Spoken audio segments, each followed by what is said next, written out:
السلام علیکم ورحمۃ اللہ وبرکاتہ۔ بابتنولی اپنے دیکھنے سننے چاہنے والوں کے سامنے ایک مرتبہ پھر ڈھیر ساری دعائیں لے کر حاضر ہے۔ اللہ تبارک و تعالیٰ میرے دیکھنے سننے چاہنے والوں کو غیب کے خزانوں سے وسعت والا رزق عطا فرما اور وسعت والی برکتیں عطا فرما، وسعت والی رحمتیں عطا فرما۔ اللہ تبارک و تعالیٰ ہر طرح کی شرور سے ہم سب کی حفاظت فرما۔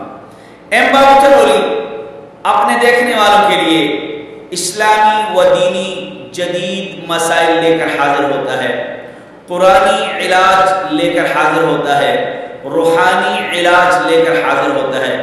امید ہے کہ آپ اس قرآنی اور روحانی علاج کو سمجھتے ہوں گے۔ اگر آپ چاہتے ہیں کہ آپ کی دعا آسمان اور زمین کے درمیان میں نہ لٹکے، حدیث کے اندر آتا ہے بعض دعائیں ایسی ہوتی ہیں کہ وہ آسمان اور زمین کے درمیان لٹکتی ہیں، قبول نہیں ہوتی، اوپر کی طرف نہیں جاتی، اللہ تبارک و تعالیٰ ان دعاؤں کو قبول نہیں فرماتا، فرشتے نہیں لے کے جاتے۔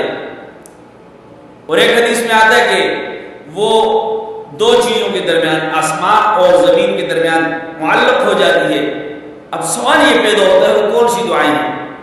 اگر آپ چاہتے ہیں کہ آپ کی دعا قبول ہو، آپ کی دعا رد نہ ہو، آپ کی دعا کو اللہ تبارک و تعالیٰ شرف قبولیت عطا فرمائے، تو سنیے حدیث کے اندر آتا ہے اگر دعا کی قبولیت چاہتے ہو، دعا کے شروع میں بھی جب آپ اللہ کی حمد کر لو، اس کے بعد نبی علیہ السلام پر درود ضرور بھیجا کرو، اور دعا کے آخر میں بھی نبی علیہ السلام پر درود ضرور پڑھا کرو۔ اگر دعاؤں کو قبول کروانا چاہتے ہو، دعاؤں کو یہ نہیں چاہتے کہ ہماری دعا رد ہو جائے، تو آپ درود شریف جب دعا شروع کریں پہلے اللہ کی حمد، پھر نبی علیہ السلام پر درود پڑھیں، اور اس کے بعد جب دعا ختم کریں پھر نبی علیہ السلام پر درود پڑھیں، تو آپ کی دعاؤں کو اللہ تبارک و تعالیٰ کبھی بھی رد نہیں فرمائیں گے۔ اللہ تبارک و تعالیٰ ہماری دعاؤں کو شرف قبولیت عطا فرمائے، ہماری دعاؤں کو اللہ تبارک و تعالیٰ ہم سب کے لیے، ہمارے اہل و عیال کے لیے، ہمارے بچوں کے لیے، ہمارے والدین کے لیے قبول فرمائے۔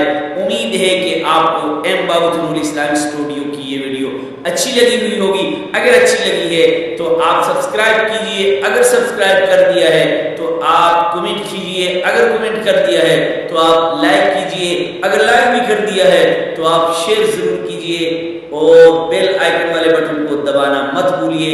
السلام علیکم۔